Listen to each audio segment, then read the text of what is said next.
உன் வீட்டுக்காரு உன் மேல கம்ப்ளைண்ட் கொடுத்துருக்காரு. கண்டுபிடிக்க கொஞ்சம் நாள் ஆயிடுச்சு.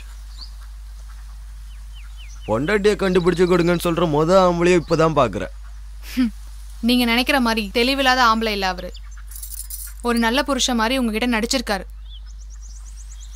உங்களை மாதிரி பொம்பளைங்க ஏன் இப்படி பண்றீங்கன்னு தெரியல. புருஷனை விட்டுட்டு இப்படிலாம் எதுக்காக? காசுக்காகவா?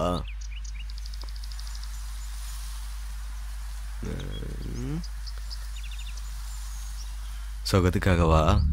கிடையாது. ஒரு நிமிஷம் கூட விட முடியாத பாசத்துக்காக.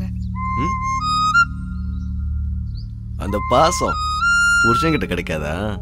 புருஷன்கிட்ட அந்த பாசம் கிடைச்சா பரவாயில்ல, சொந்த பந்தங்கள்லாம் மறந்துடுவோம். கிடைக்காம போனா கேட்டை தாண்டி வெளியே போ வச்சிரும். ஓகே, சலீம் வந்தா ஸ்டேஷன் வர சொல்லு.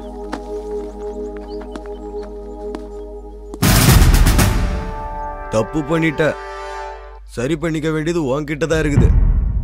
என்கிட்ட வராத அளவுக்கு பார்த்துக்கோ. தப்பு செய்யற அளவுக்கு காரணமா இருக்கிறவங்கள சரி பண்ணிக்க சொல்லுங்க.